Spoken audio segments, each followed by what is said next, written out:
Les matins de France Culture, Guillaume Erner. C'est un documentaire exceptionnel qui sera diffusé dimanche prochain de 20h à 22h sur France Culture. La diaspora des cendres. On la doit à la réalisatrice et comédienne Sophie Aude-Picon qui est ici dans ce studio. Bonjour. Et au documentariste William Carrel. Bonjour William Carrel. Bonjour.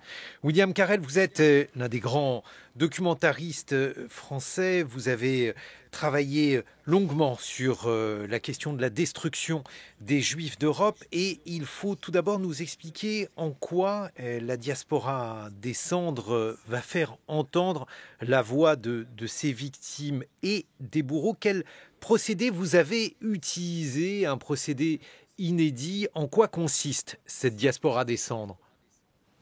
C'est-à-dire, en 30 ans de documentaire, sur mes 30 films, 15 étaient consacrés à la Shoah, du premier sur la rave du Veldiv à la diaspora des cendres. Et tout au long de la préparation de ces documentaires, je rassemblais des documents, des lettres, des journaux intimes, des carnets ou des mots jetés des trains de déportés qui partaient vers les camps, des écrits cachés par les sondeurs commandos ou des lettres de soldats allemands à leurs familles, et surtout des circulaires ministériels, des témoignages de SS. Et je me suis dit que pour une fois, on pouvait raconter une histoire uniquement avec ces textes et ces documents. Certains avaient 3 ou 4 lignes, d'autres plusieurs pages. Et je voulais raconter ça pour la première fois, faire pas un film, c'est pas devenu un film, sans historien, sans témoin, sans commentaires et sans archives, uniquement ces documents nus, comme c'était impossible de le faire à la télévision, grâce à ma productrice Fabienne Servan-Schreiber, qui avait produit mon dernier film sur le pogrom de Yassi. Elle m'a présenté Sandrine Trainer et la directrice de Blandine Masson, oui. Et puis eux ont accepté tout de suite, et ça s'est fait comme ça, en décidant de raconter 10 ans, disons, en 2 heures, 10 ans, de 1935, des premières lois de Nuremberg, jusqu'à le retour des survivants en 1945. Croiser les récits des bourreaux et des victimes. Je vous propose justement, William Carrel, d'écouter immédiatement un extrait de la diaspora des cendres.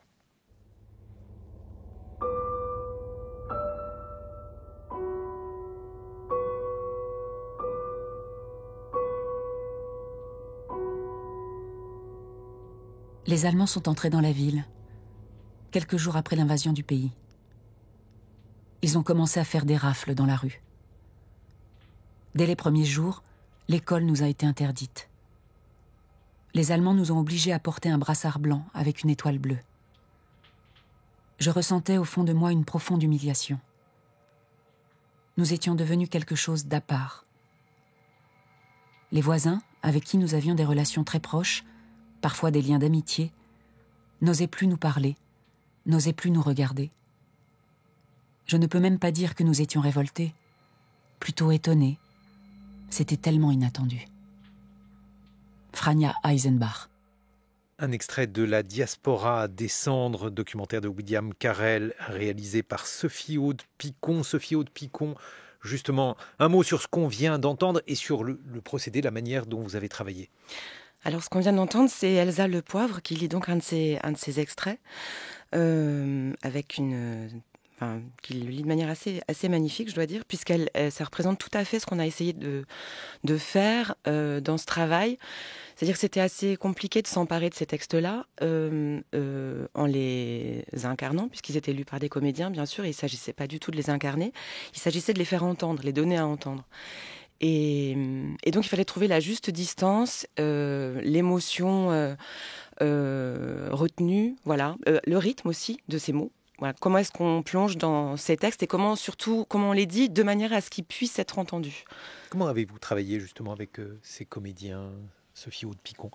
Alors, il y a 5 comédiens. Il y a François Martouret, Elsa Le Poivre, Mathieu Amalric, Denis Podalides et Valérie Dréville. Donc il y avait un peu plus de textes de voix d'hommes en fait dans ces textes que de voix de femmes. On avait choisi de garder plutôt les femmes dites par des femmes et les hommes dits par des hommes, de manière un peu pour pas non plus que l'écoute soit trop perturbée. Et les personnages, les auteurs de ces lettres sont annoncés à la fin, en fait, de ces mots, de ces bribes, de ces fragments, quand ils sont identifiés. Et quand ils ne le sont pas, on dit auteur non identifié. On a beaucoup réfléchi avec William et Guillaume Poix sur comment on pouvait signer les textes qui n'étaient pas signés. Mmh. Dans le texte qu'on avait, la brochure qu'on avait, c'était des textes qui étaient signés anonymes. Et en fait, je trouve que la anonyme, c'est très froid, c'est très administratif, alors que auteur non identifié, on a l'impression qu'on a cherché à savoir qui c'était. Voilà, et on a travaillé avec les 5 comédiens, par bloc en fait, par bloc de texte. Les voix avaient été réparties, distribuées auparavant pour qu'elles alternent, pour qu'on puisse renouveler l'écoute. Et après, il y a eu tout le travail de montage et d'habillage en fait, pour que ce soit écoutable.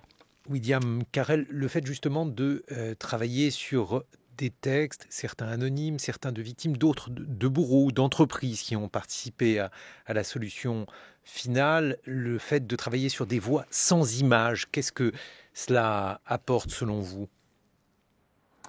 Moi, je pense que c'est le pouvoir magique de la radio. C'est 10 fois plus fort d'entendre des textes nus comme ça. On s'était mis d'accord avec Sophie sur la question majeure. C'est elle qui a réalisé. Moi, je m'étais contenté d'apporter et de rassembler ces textes. Surtout, ne pas jouer sur les comédiens. C'était mon angoisse. C'est elle qui a dirigé. Mais ensuite, on avait dit à un moment qu'on pouvait lire ces textes comme un rapport d'autopsie. Il y a des moments où les textes sont insoutenables, par exemple à l'intérieur des chambres à gaz. Et il y avait ce risque d'un trop-plein d'émotions. C'était le point principal. Sur les textes, parce qu'il y a des textes, moi les textes qui peuvent sembler peu violents ou moins dérangeants, ce sont ceux qui m'ont le plus bouleversé. C'est-à-dire, par exemple, au ghetto de Varsovie, il y a quelqu'un qui va être assassiné, juste avant d'être assassiné avec sa femme et sa petite fille, Margalite, qui a 5 ans, il écrit un dernier mot en disant vous penserez à ma fille Margalite, qui est tellement brillante à l'école, je ne dis pas ça pour me vanter, mais c'est l'institutrice qui m'a appelé pour me dire qu'elle était la plus intelligente de sa classe. C'est des points bouleversants. Et la plupart des textes aussi, c'est le cynisme et la cruauté et la folie de ce peuple allemand qui, d'un seul bloc, tous, aussi bien que ce soit tout cet appareil social, tous ces fonctionnaires, cette société, les statisticiens qui se mettent en route, qui peuvent écrire. On demande à des gens quelle sorte d'arbre il faut pour camoufler une chambre à gaz. Il y a tous ces les premières mesures contre les juifs en Allemagne en 1935, ou entre l'interdiction de posséder une bicyclette ou un téléphone ou un poste de radio, on finit par dire il vous est interdit d'acheter des fleurs ou de posséder une cage et un oiseau. Aussi bien la police française aussi, quand le matin de la rave du Veldiv, on donne comme circulaire aux policiers chargés d'emmener les gens, une fois qu'ils ont emmené les femmes et les enfants, de bien s'assurer que les compteurs sont fermés, qu'ils confient les animaux aux concierges. C'est ce genre de texte qui m'avait bouleversé. Et voir, ou plutôt entendre, William Carrel, le témoignage de ces victimes, certaines voient l'évolution parce que c'est une forme de tragédie, je veux dire, au sens originel du terme. C'est-à-dire que dès le début de ce documentaire, on sait vers où vont ces victimes, hélas, et voir et entendre ces victimes à côté des bourreaux, qu'est-ce que cela suscite? Pourquoi avez-vous décidé de faire ce choix, de mêler finalement ces différentes voix, ces différents types de discours? Je ne sais pas comment vous répondre. Ça me semblait une nécessité de montrer la tragédie qui se jouait du côté des Juifs et la froideur et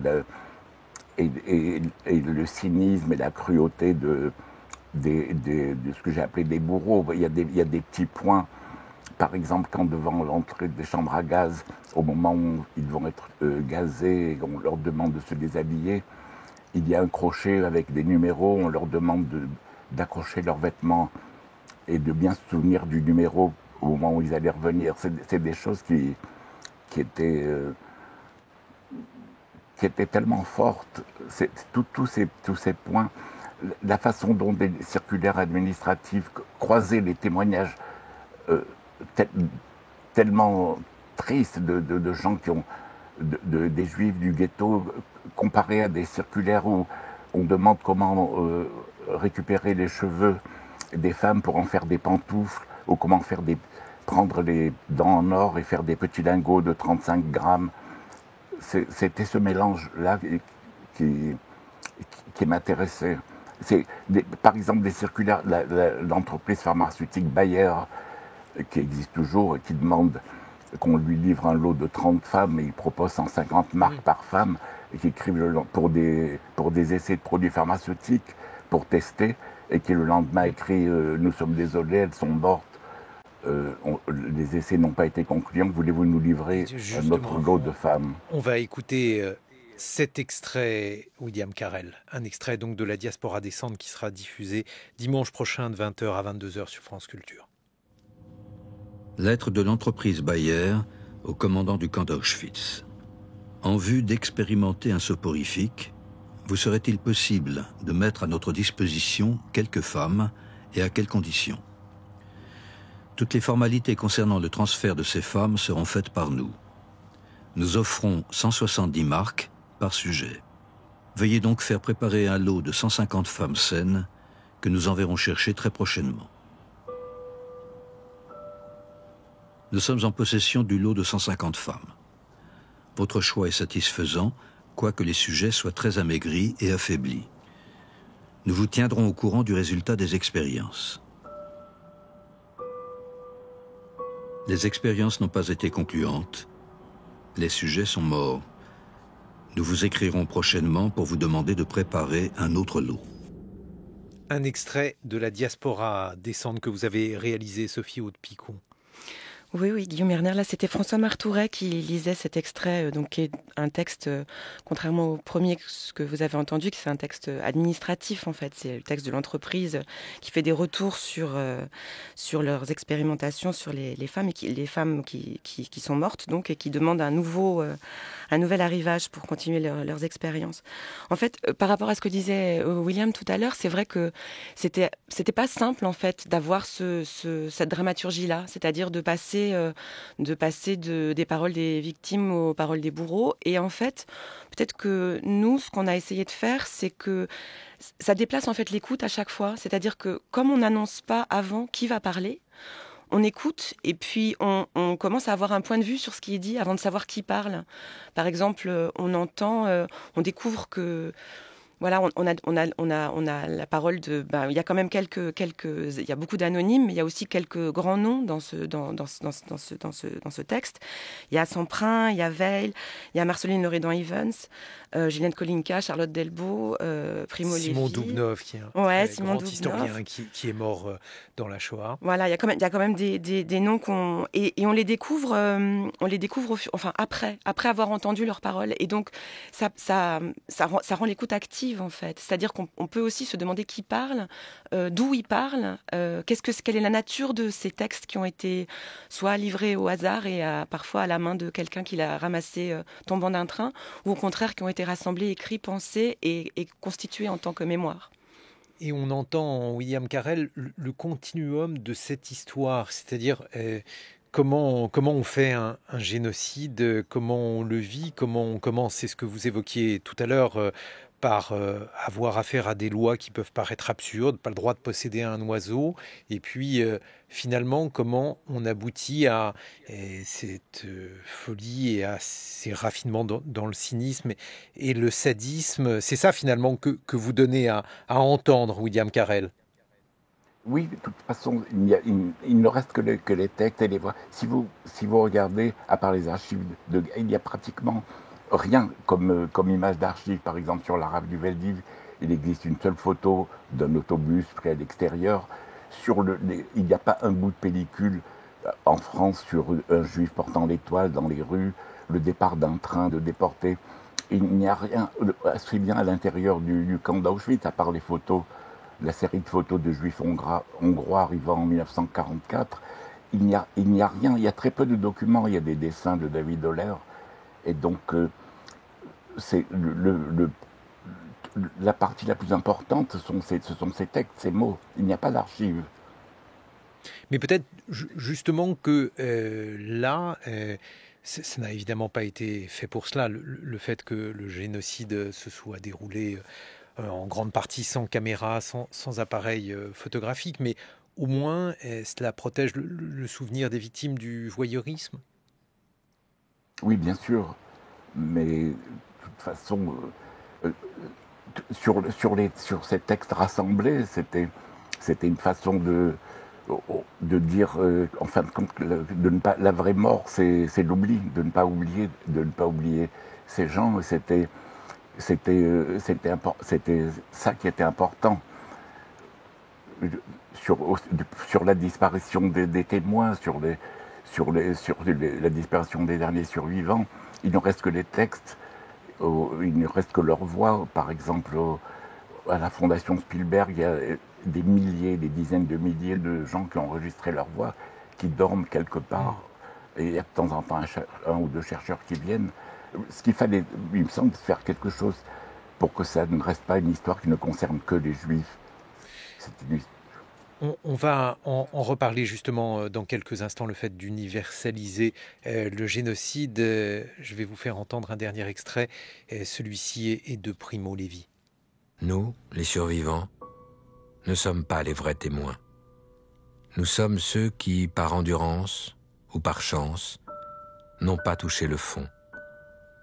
Ceux qui l'ont fait ne sont pas revenus pour raconter ou sont revenus muets.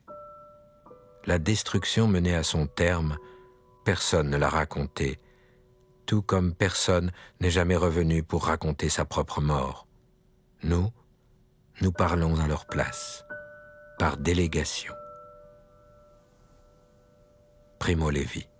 Un extrait de La Diaspora des cendres, ce documentaire radiophonique signé William Carrel et Sophie-Aude Picon que vous entendrez dimanche de 20h à 22h sur France Culture. On va continuer d'évoquer cela, témoigner sur le mal, William Carrel, et puis on verra d'ailleurs dans quelle mesure cela permet aussi d'universaliser l'expérience du mal et la manière dont celui-ci peut essayer d'être analysé, peut-être compris, les 8h sur France Culture.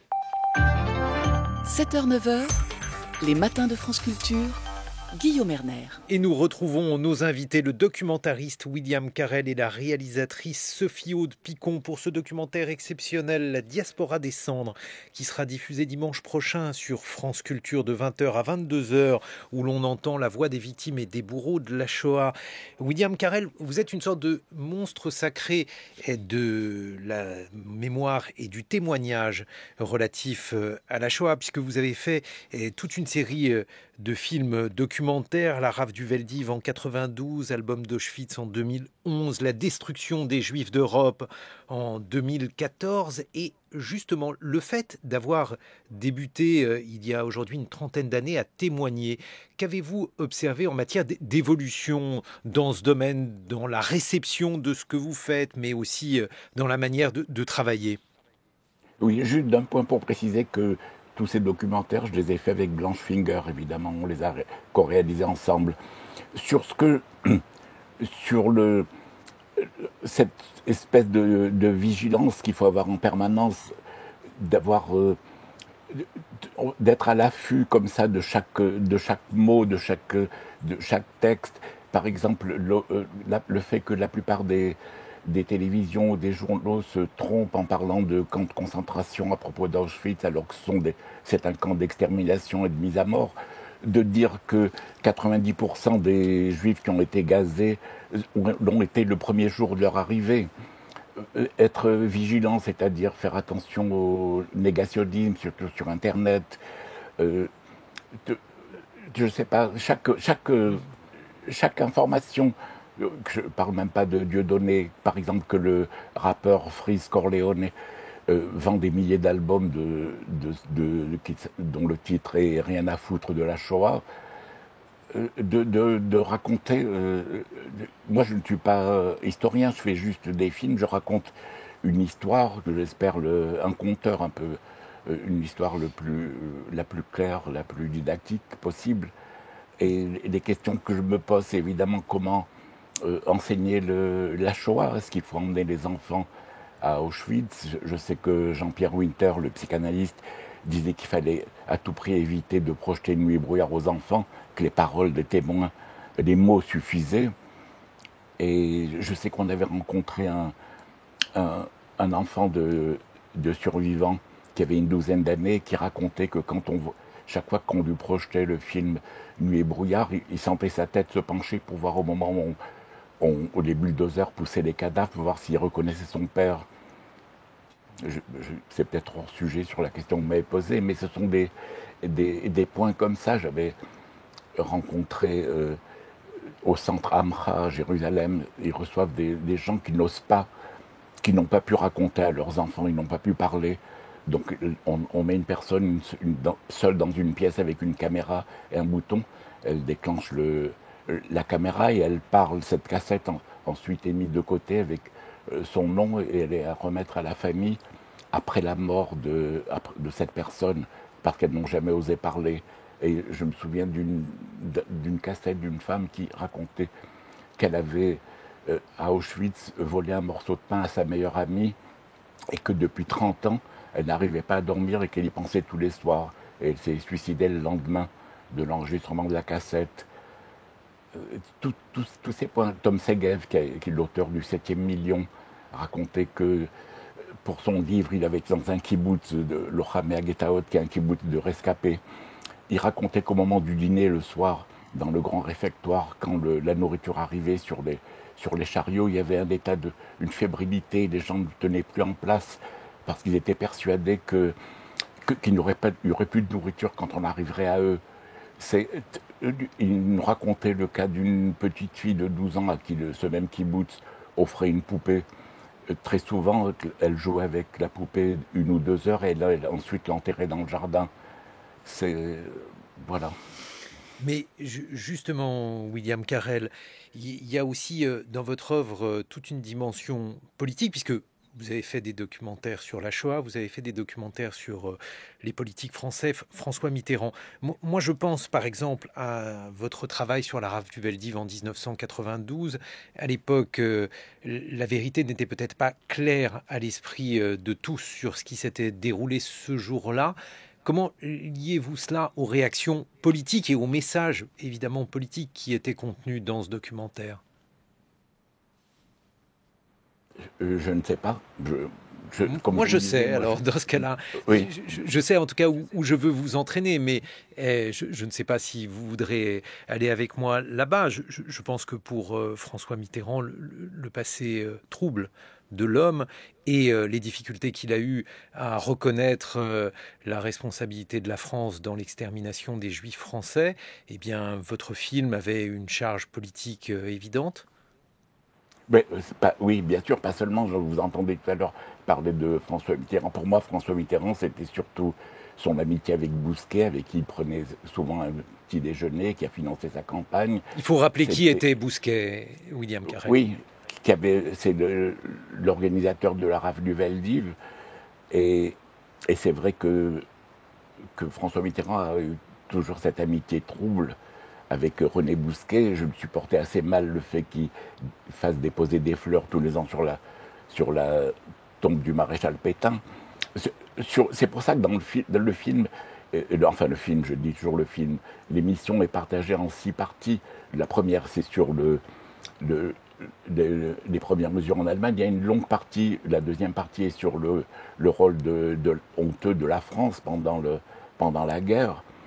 Et y compris sur disons que moi, j'ai toujours difficilement admis que le général de Gaulle n'ait pas fait un discours après 1945 sur l'extermination des Juifs.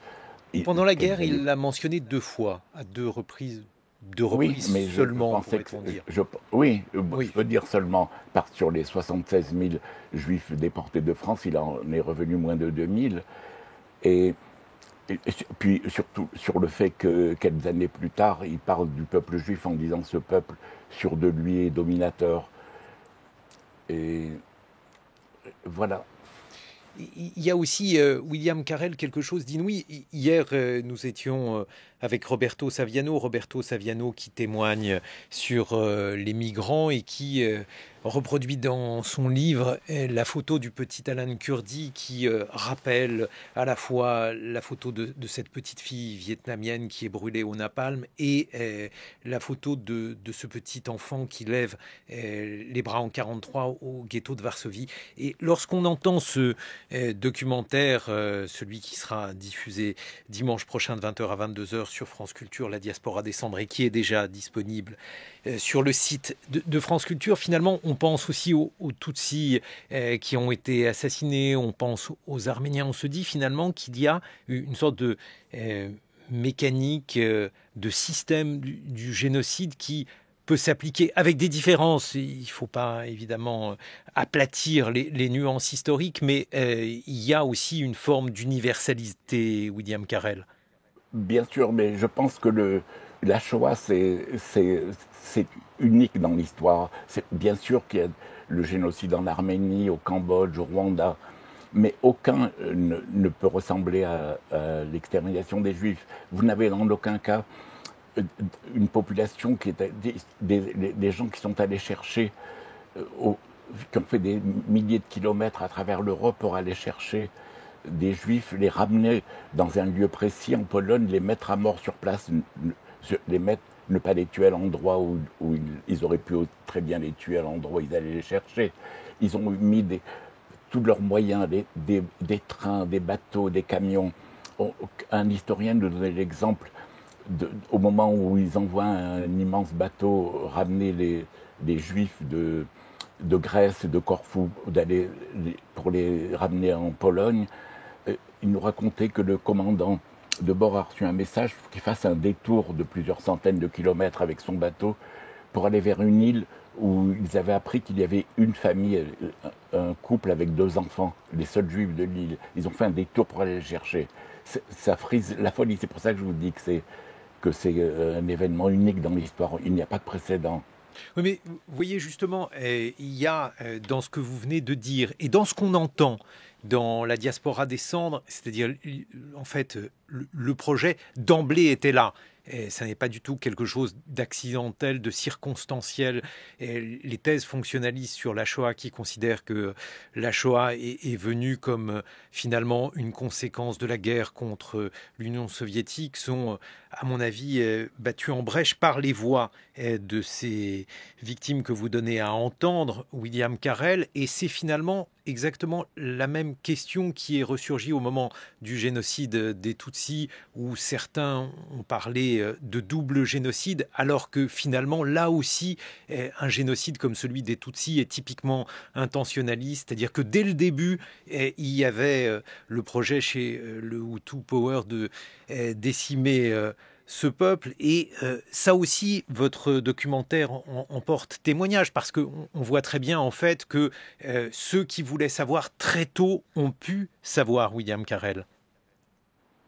Oui, mais c'est pour ça que je vous disais que c'était différent, parce que sur la façon dont ces Juifs qui étaient persécutés, qui allaient être exterminés, personne n'en a voulu pendant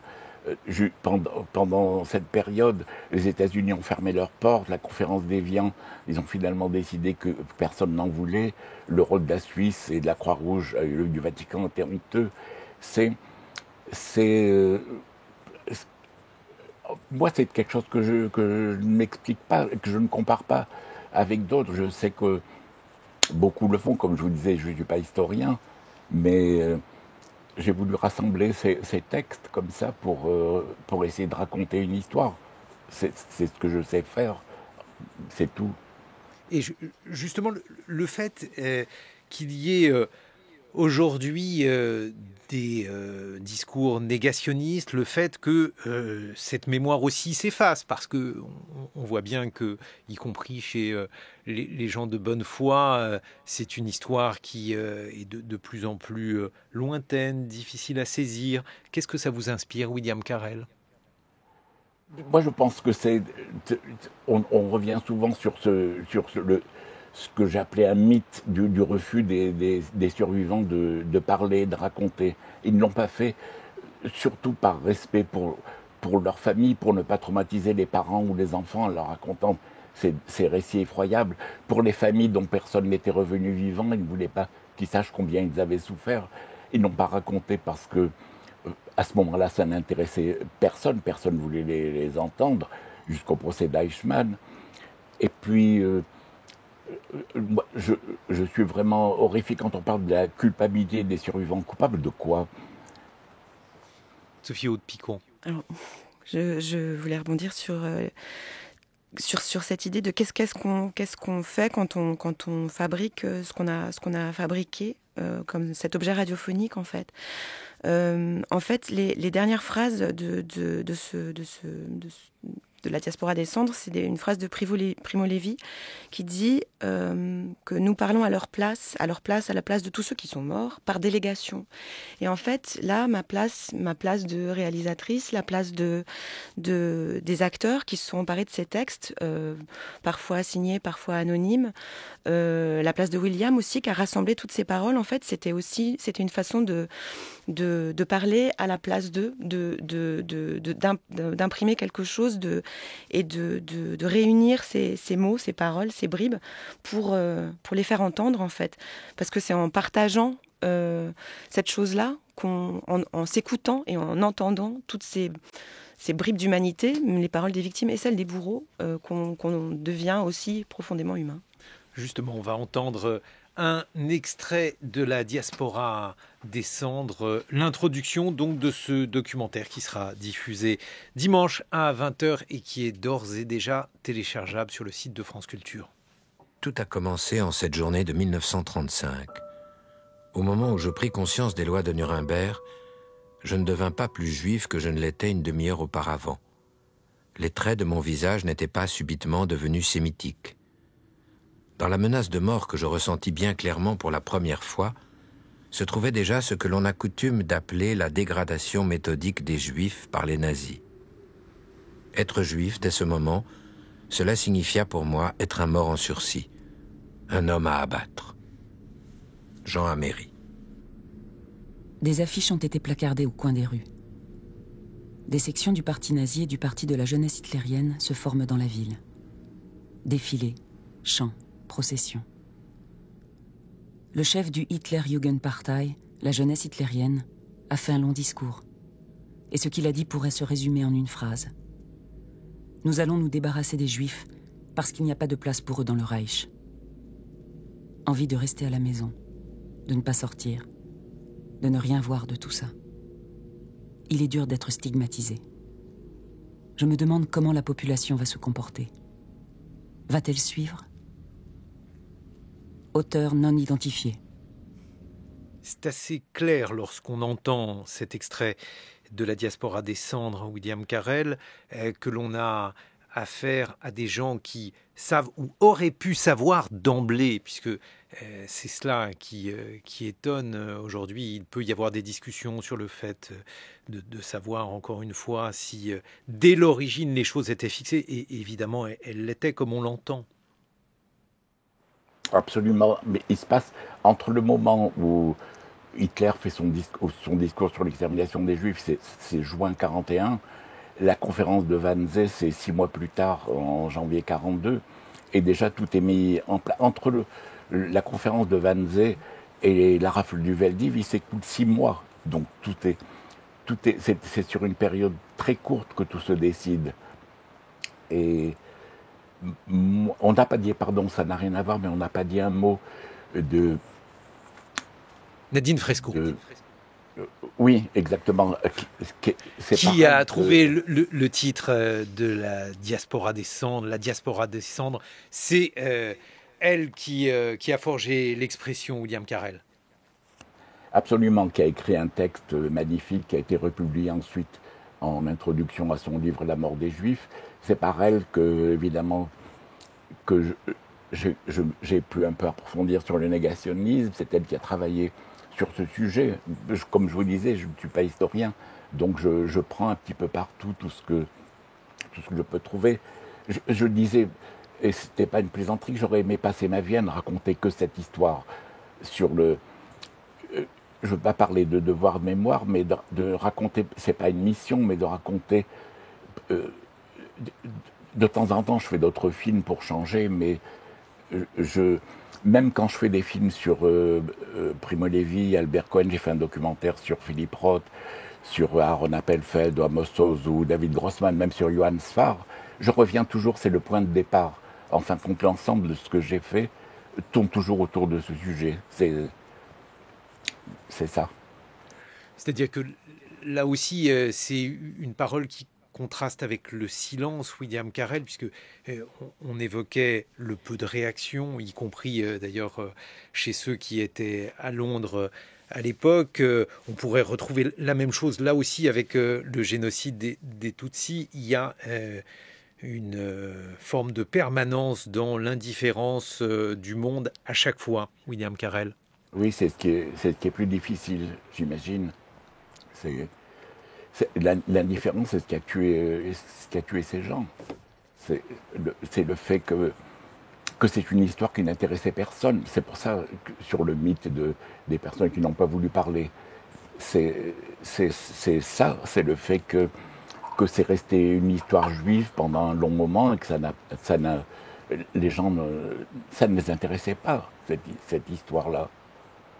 Et Sophie Aude-Picon. Pardon, le silence, c'est aussi ce avec quoi moi j'ai voulu essayer de travailler pour habiller, enfin pour habiller ces témoignages et ces textes en fait, puisque la ligne directrice en fait musicale, c'est le très célèbre morceau d'Arvo Pärt, Fiorellina, et qu'on a découpé, qu'on a séquencé en fait. Et il y a évidemment une dimension religieuse, mais qui fait aussi entendre le silence et les espaces entre le silence. Et toutes les autres musiques que j'ai utilisées, que j'ai cherchées, que ce soit Eliane Radig ou Simon Watham, en fait, sont des musiques minimalistes, qui composent avec de l'électroacoustique ou du field recording, et qui font entendre de la nature, mais aussi les trous, en fait, qui font résonner le silence à l'intérieur de ces textes et de ces paroles. La diaspora des cendres, William Carrel, Sophie Aude-Picon, donc diffusée dimanche prochain de 20h à 22h sur France Culture et que vous pouvez d'ores et déjà entendre.